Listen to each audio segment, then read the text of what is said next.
100 साल की सास। अरे मम्मी जी, थोड़ा उम्र के हिसाब से काम किया करो। कहीं कुछ हो गया तो लोग बोलेंगे बहू ने बूढ़ी सास का ध्यान नहीं रखा। बहू, तुम भी थोड़ा कम और धीरे बोला करो। कहीं चिल्लाते हुए कभी कुछ हो गया तो वही लोग बोलेंगे 100 साल की सास भली चंगी बैठी है और बहू बेचारी चलती बनी।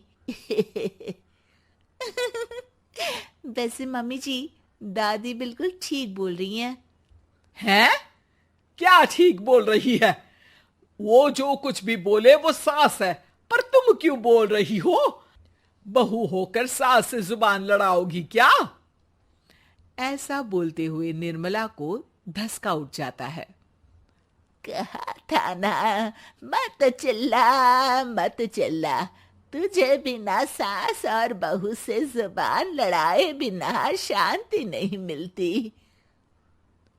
अरे माँ, दादी की बात सुन लिया करो, तुम्हारे भले के लिए बोलती है ना। अरे कोई भला नहीं, इन्हें बस मुझे परेशान और शो ऑफ करने का शौक है। हाँ। चल झूठी। इस परिवार में 3 पीढ़ी की औरतें रहती है, जिनका हर समय कोई ना कोई अलग ड्रामा चलता ही रहता है, जिससे और किसी का पता नहीं, लेकिन सूरज बहुत परेशान रहता है। माँ, पियाली और दादी, आप तीनों के पास एक दूसरे को सास बहू वाले ताने देने के अलावा कुछ काम हो या नहीं, पर मेरे पास जरूर है। इसीलिए पियाली, जरा लंच ले आओ, मुझे ऑफिस भी जाना होता है। इस पर पियाली सूरज को लंच देती है और वो ऑफिस चला जाता है, जिसके बाद तीनों एक बार फिर अपनी बातों या कह लो कि नोक-झोंक में लग जाती हैं। इसी में दिन बीत जाता है। रात को सूरज के साथ उसके दोस्त भी खाने पर आते हैं। पियाली, मेरे कुछ दोस्त आए हैं। सॉरी, अचानक प्लान बना तो बता नहीं पाया। तुम जल्दी से डिनर बना दो ना। अरे वाह रे आलसी माँ की आलसी बेटी, पहले बिना बताए दोस्तों को घर ले आओ, फिर बोलो जल्दी से डिनर बना दो। इतनी जल्दी है तो खुद बना लो। अरे माता, सब बाद में दिखा देना, अभी खाना बना दो ना प्लीज। ऐसा बोल के सूरज दोस्तों के पास जाकर बैठ जाता है और पियाली डिनर की टेंशन में अपनी सास के पास पहुंच जाती है, जो अपने कमरे में आराम कर रही होती है। मम्मी, सूरज अचानक दोस्तों को घर ले आए हैं, क्या करूं अब? कुछ ऐसा बताओ ना जो जल्दी बन जाए और सर्व करते हुए भी अच्छा लगे। अरे रेस्टोरेंट से मंगा ले, दोबारा परेशान मत करना, सोने दे मुझे। इतने में दादी सास भी वहां आ जाती है। वाह, आलसी का आइडिया भी उसी की तरह बेकार है। कोरोना में बाहर से खाना मंगाएंगे। बहू, तुम सो ही जाओ, वही काम अच्छे से कर सकती हो। चल पियाली, मैं बताती हूँ क्या करना है। इस पर दादी सास पियाली के साथ मिलकर सारे मेहमानों के लिए खाना बनाती है, जिससे उन्हें ज्यादा मेहनत भी नहीं करनी पड़ती और सबका पेट भी भर जाता है। दादी के इस आइडिया से पियाली और सूरज बहुत इम्प्रेस हो जाते हैं। दादी, क्या यही खाना आपकी इस उम्र में इतना एक्टिव रहने और एंडलेस लाइफ का राज है? वैसे दादी ने आज तक राज किसी को बताया नहीं। इन्होंने ससुर जी तक को नहीं बताया, तभी तो वो ऊपर पहुंच गए और ये अभी तक यही है। तेरी सास मेरे ऊपर पहुंचने का ही इंतजार कर रही है, पर इस आलसी का ये सपना पूरा नहीं होने वाला। क्यों जी, अमर होने का वरदान लेकर आई हो क्या?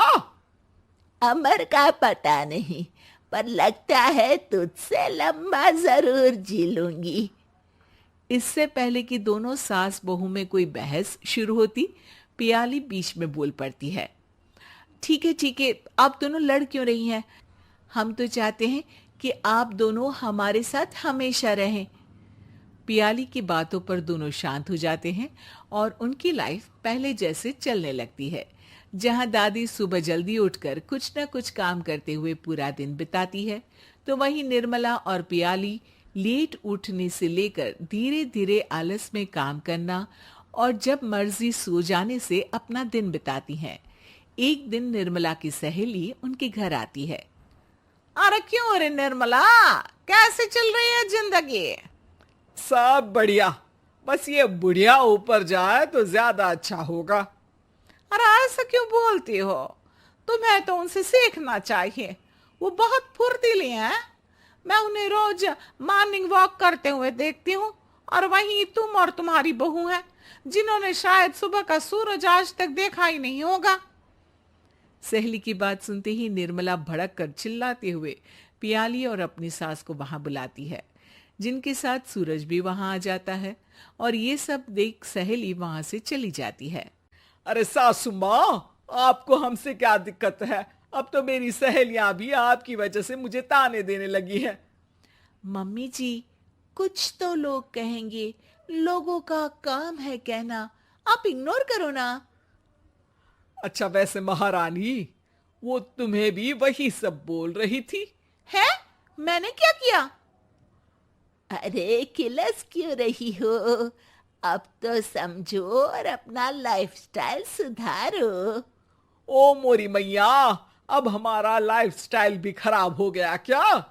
आपका तो हाई फाई है ना, बस उतना ही ठीक है।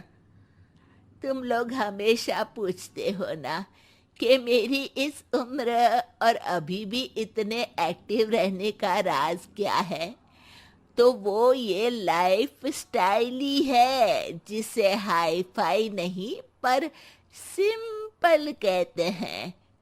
दादी, अब कहना क्या चाहती हो? यही कि मैंने अपनी जिंदगी में बहुत किताबें पढ़ी हैं, जिनमें एक किताब से मुझे ये समझ में आया कि हम कितने गलत तरीके से जिंदगी जीते हैं। उसी के बाद मैंने एक अच्छे जीवन के लिए इकिगाई रूल अपनाया, जिसका मकसद तो सिर्फ अच्छा जीवन जीना था। इतना लंबा कैसे जी गई मुझे खुद अचंभा होता है। ओह, तो मतलब आप मुझे परेशान नहीं करती थी? वो तो आप करती हैं। वैसे ये इकिगाई क्या है? थोड़ी रिसर्च खुद भी कर लो आलसियों, सब मैं ही बता दूं क्या?